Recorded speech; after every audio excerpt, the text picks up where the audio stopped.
चलिए स्टूडेंट करते हैं क्वेश्चन 2 जिसमें हम लोगों को करना है शो एनी पॉजिटिव इंटीजर और इंटीजर। ठीक है, और integer is the form of 6q+1, 6q+3 और 6q+5 की फॉर्म में where q is some integer. ठीक है, इस क्वेश्चन को हम करते हैं। आपको इस टाइप के क्वेश्चंस मैंने कई सारे करा दिए हैं, पर पिछली स्लाइड्स में अगर आप देखेंगे तो ये बहुत इजी मेथड है। इजी मेथड कैसे, किस पैटर्न में बताता हूँ।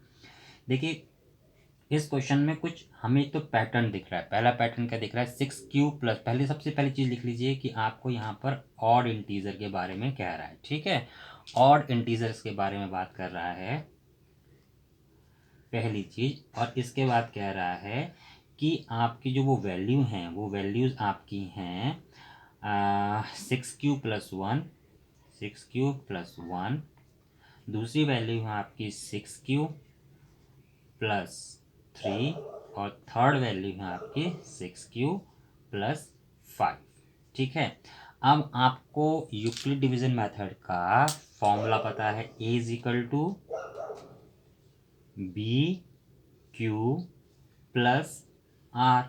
जहाँ पर एक वैल्यू और लिखनी होगी आपको, a इज इक्वल टू और greater than r and r is greater than b is greater than r. ठीक है, और इसको हमें रखना कैसे होगा, b इज इक्वल टू वही जो हमने अभी मेथड इससे पहले वाले क्वेश्चन में किया, a और यहाँ क्वेश्चन आएगा और यहाँ हमारा रिमाइंडर आएगा। ठीक है ना, माइनस करने के बाद। ठीक, अब आप देखिए, सबसे पहले बात तो ये कह रहा है कि क्या चीज़ चाहिए, a की जगह पर ऑड इंटीजर हो, b की जगह पर मेरे पास 6 हो, q की जगह पर q हो और रिमाइंडर मेरे पास जो बचे वो 1, 3 या 5 की फॉर्म में आए जब मेरे पास ऑड इंटीजर हो। अब मैं ऑड इंटीजर निकाल लेता हूँ। मेरे पास ऑड इंटीजर हैं क्या क्या, ऑड इंटीजर्स मेरे पास होते हैं 1, 3, 5, 7, 9, 11। ये सब ऑड इंटीजर्स हैं। ठीक है, अच्छा b की वैल्यू 6 है, b की वैल्यू 6 और ये जो मेरे पास a की वैल्यू आ रही है जो मेरी यहाँ रखी जाएगी, b की वैल्यू मेरे पास 6 है ना, तो यानी कि मुझे इससे ऊपर की वैल्यू लेनी पड़ेगी, तो मैं यहाँ से इन तीनों वैल्यू को तो हटा देता हूँ। ठीक है ना, अब मैं यहाँ करता हूँ b की वैल्यू में क्या लूँगा, यहाँ पर b की वैल्यू 6 दिखाई दे रही है मेरे को, तो ये 6 हो गया। ठीक है, और यहाँ पर a की वैल्यू क्या लूँगा, a आपका क्या है, एक ऑड इंटीजर है। ठीक, और उस ऑड इंटीजर की वैल्यू मैं पहले क्या लूँगा, 7 लूँगा। ठीक है ना, चलिए, तो इसका मतलब ये मैंने 6 लिखा, ये मैंने ऑड इंटीजर 7 लिखा, तो 6 बन जा 6, बस रिमाइंडिंग क्या बचा, रिमाइंडिंग मेरे पास रिमाइंडिंग बचा 1।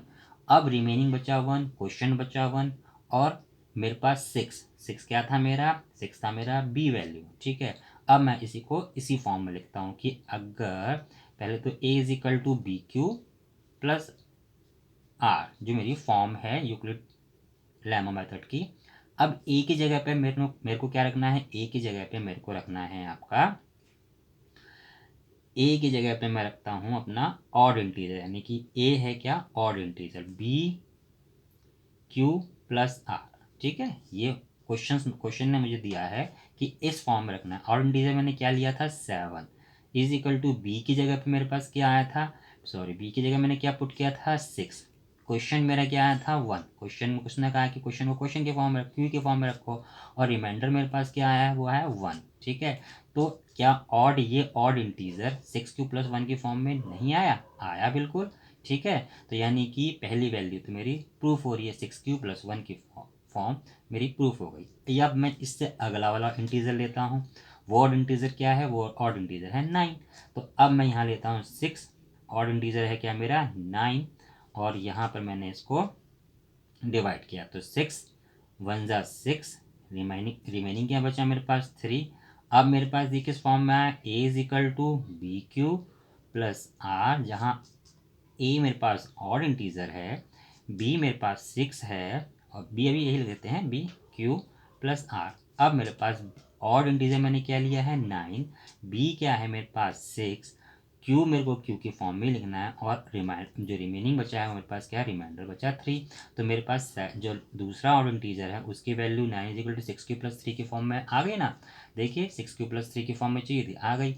अब मैं तीसरा पार्ट करता हूँ इसका, जिसमें मेरे को उसने कहा है कि अगला ऑड इंटीजर क्या है, 11।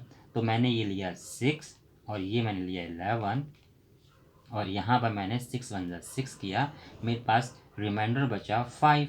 ठीक है, तो यहाँ पर मेरे पास क्या है, a = BQ + R, lemma formula से। a क्या है, एक ऑड इंटीजर, BQ + R की फॉर्म में आना चाहिए। ठीक है, जब BQ + R और रिमाइंडर क्या बचा, देखिए अब ऑड क्या है हमारे पास 11, B क्या है मेरे पास 6, Q क्या है मेरे पास, Q की फॉर्म में रखना है, रिमाइंडर क्या बचा 5।